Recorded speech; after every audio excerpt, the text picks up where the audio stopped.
జగిత్యాల్లో గుడిసెవాసులపై పెట్టినటువంటి అక్రమ కేసులు ఎత్తివేసి అరెస్ట్ చేసిన వారిని బేషరతుగా విడుదల చేయాలని, పేదలకు ఇండ్లు, ఇళ్ల స్థలాలు ఇవ్వాలని సిపిఎం పార్టీ జాతీయ కమిటీ సభ్యులు జి నాగయ్య డిమాండ్ చేశారు. ఇక కరీంనగర్లోని జిల్లా సిపిఎం పార్టీ కార్యాలయంలో ముకుందా లాల్ మిశ్రా భవన్లో సిపిఎం జాతీయ నాయకులు పాత్రికేయుల సమావేశం నిర్వహించారు. ఈ సందర్భంగా సిపిఎం పార్టీ నాయకులు జి నాగయ్య, భూపాల్, గుడికందుల సత్యం, మిల్కూరి వాసుదేవరెడ్డి మాట్లాడుతూ జగిత్యాల్లో గత 6 నెలలుగా సిపిఎం పార్టీ ప్రజా సంఘాల ఆధ్వర్యంలో నిరుపేదలు ప్రభుత్వం భూముల్లో గుడిసెలు వేసుకుని జీవిస్తున్నారని, ఈ భూమి గతంలో ఎవరికి కేటాయించింది కాదని, ప్రభుత్వ అవసరాల నిమిత్తం వాడకంలో ఉందని, ఇతర సంస్థలకు అప్పగించింది కాకుండా నిరుపయోగంగా ఉందని, అలాంటి స్థలాల్లో పేదలు సమీకరించి గుడిసెలు వేస్తే తప్పేంటని ప్రశ్నించారు.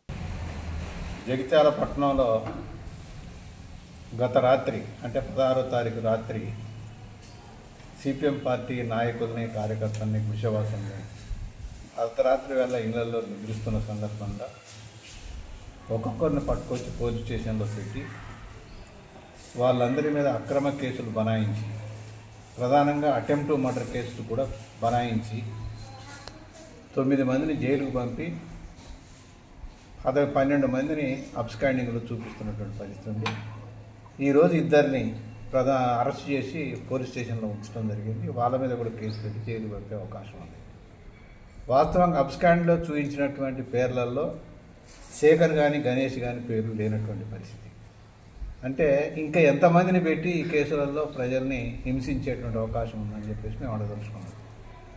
ఆ భూమికి సంబంధించినటువంటిది 200 ఎకరాల భూమికి సంబంధించింది జగిత్యాల పట్టణంలో ప్రభుత్వ భూమి.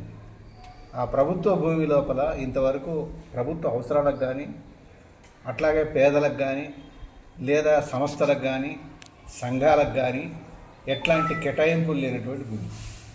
అట్లాంటి భూమిలో మాత్రమే పేదలను సమీకరించి సిపిఎం పార్టీ ఆధ్వర్యంలో, ప్రజా సంఘాల ఆధ్వర్యంలో గుడిసెలు వేయటం జరిగింది. గత 6 నెలల నుంచి గుడిసెలు వేసుకొని అక్కడ నివాసం ఉంటూ అక్కడనే తిని, అక్కడనే పడుకొని, అక్కడనే ఉన్నటువంటి పరిస్థితి లోపల అక్కడ ఉన్నటువంటి కాంగ్రెస్ నాయకుల యొక్క, పెద్దల యొక్క అవసరాలకి ఆ భూమిని ఎట్లా లాగేసుకొని ఎట్లా రియల్ ఎస్టేట్ వ్యాపారంలోకి మార్చుకోవాలనే దానికి కుట్ర పడింది. ఆ కుట్రల భాగమే ఈరోజు సిపిఎం పార్టీ దాడి. ఆ జిల్లా కార్యదర్శి గుగులోతు తిరుపతి నాయకుని, అట్లాగే కడకుంట నాగరాజుని, గర్వందుల రమేష్ని, ఇందూరు సులోచన ప్రజా సంఘాల పోరాట వేదిక ఆధ్వర్యంలో ఈరోజు జగిత్యాల్లో గుడిసెలు వేసుకుంటున్నటువంటి జనం పైన పోలీసులు దాడి చేసి అక్రమంగా అరెస్టు చేసి అందులో 9 మందిని తీసుకుని వచ్చి కరీంనగర్ జైల్లో పెట్టారు. వాళ్ళని మా వేదిక ఆధ్వర్యంలో వెళ్ళి కరీంనగర్ జైల్లో పరామర్శించడం కూడా జరిగింది. అందరూ కూడా పేద కుటుంబాల నుంచి వచ్చినటువంటి వాళ్ళే. ముఖ్యంగా 3 మహిళలు ఈరోజు మహిళల్ని ఈ యొక్క కరీంనగర్ జైల్లో బంధించారు. అలాగే 6 పురుషులు. వీళ్ళు కాకుండా ఇంకా చాలామందిని తీసుకుని వచ్చే ప్రయత్నం చేస్తూ ఉన్నారు. ఇటువంటి ప్రభుత్వం, ఈ కాంగ్రెస్ ప్రభుత్వం యొక్క ఈ దుర్మార్గ చర్యని మా ప్రజా సంఘాల పోరాట వేదిక తీవ్రంగా ఖండిస్తూ ఉన్నది. ఈరోజు వాళ్ళందరూ కూడా గత 6 నెలలుగా ఈరోజు గుడిసెలేసుకొని ఉన్నారు. అలాగే వాళ్ళ ప్రభుత్వానికి దరఖాస్తులు కూడా పెట్టుకొని ఉన్నారు. ప్రజాపాలన కూడా దరఖాస్తులు పెట్టుకుని ఉన్నారు. పేదలు ఇల్లు లేనటువంటి వాళ్ళే. అలాగే అందులో కార్మికులు కానీ, చాలామంది వ్యవసాయ కూలీలు అందరూ కూడా చాలామంది ఉన్నారు.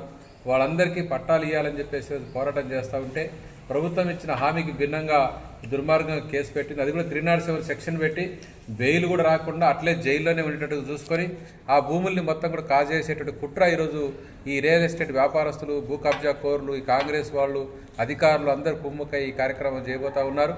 దీన్ని మేము తీవ్రంగా వ్యతిరేకిస్తూ ఉన్నాం, ఖండిస్తూ ఉన్నాం. తక్షణమే జైల్లో ఉంచినటువంటి వాళ్ళందరినీ కూడా విడుదల చేసే విధంగా ప్రభుత్వం చర్యలు తీసుకోవాలి. ఫర్దర్ మిగతా వాళ్ళ మీద కేసులు పెట్టకుండా ఆపేయాలని చెప్పేసి కోరుతూ ఉన్నాం. లేని పక్షంలో రాష్ట్ర వ్యాప్తంగా ఈ యొక్క ఉద్యమాన్ని ఉధృతం చేయబోతున్నాం. ఈరోజు మా ప్రజా సంఘాల పోరాట వేదిక ఆధ్వర్యంలో రాష్ట్ర వ్యాప్తంగా అన్ని కేంద్రాల్లో నిరసన కార్యక్రమాలు ఈరోజు చేస్తున్నాం, రేపు కూడా చేస్తాం.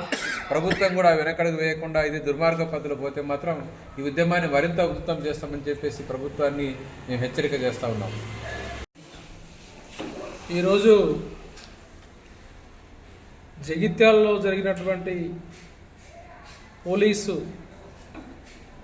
చర్య ఏదైతే ఉందో, అట్లాగే రెవెన్యూ అధికారుల చర్యలు ఏవైతే ఉన్నాయో వాటికి వ్యతిరేకంగా పేద ప్రజలకు నిలువ నీడ కోసం సాగుతున్నటువంటి భూ పోరాటానికి మద్దతుగా, అట్లాగే అక్రమ కేసులు బనాయించి 9 మందిని కరీంనగర్ జైల్లో బంధించినటువంటి సందర్భంలో సిపిఎం పార్టీ రాష్ట్ర నాయకత్వం అట్లాగే పార్టీ కేంద్ర కమిటీ సభ్యులు జి నాగయ్య గారు, అట్లాగే పార్టీ రాష్ట్ర కమిటీ సభ్యులు భూపాల్ గారు, మరో రాష్ట్ర కమిటీ సభ్యులు రమణ గారు, అట్లాగే పార్టీ జిల్లా కార్యదర్శి వర్గం జిల్లా కమిటీ సభ్యులు కూడా జైల్లో ఉన్నటువంటి 9 మందిని కూడా పరామర్శించడం జరిగింది.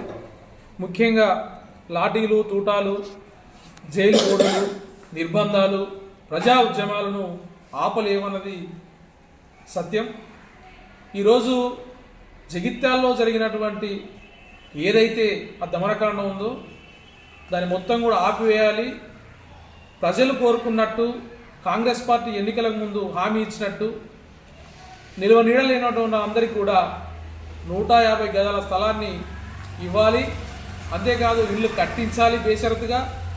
అక్కడ ఎవరైతే ఉన్నారో వాళ్ళందరినీ కూడా రేపు ఇంకా ఆదర్శాన్ని పెట్టి అందరినీ అమాయకులను కూడా అరెస్ట్ చేసి ఆ భూమి మీదకి వెళ్లకుండా చూసేటువంటి ప్రయత్నాన్ని ఇప్పటికైనా పోలీసులు, రెవెన్యూ అధికారులు బేషరతుగా విరమించుకోవాలని చెప్పేసి, ఏదైతే జగిత్యాల ప్రజా సంఘాల నాయకులు, పార్టీ నాయకులు చేస్తున్నటువంటి ఏదైతే పేద ప్రజల కోసం చేస్తున్న కృషిని సిపిఎం కరీంనగర్ జిల్లా కమిటీ అభినందిస్తుంది.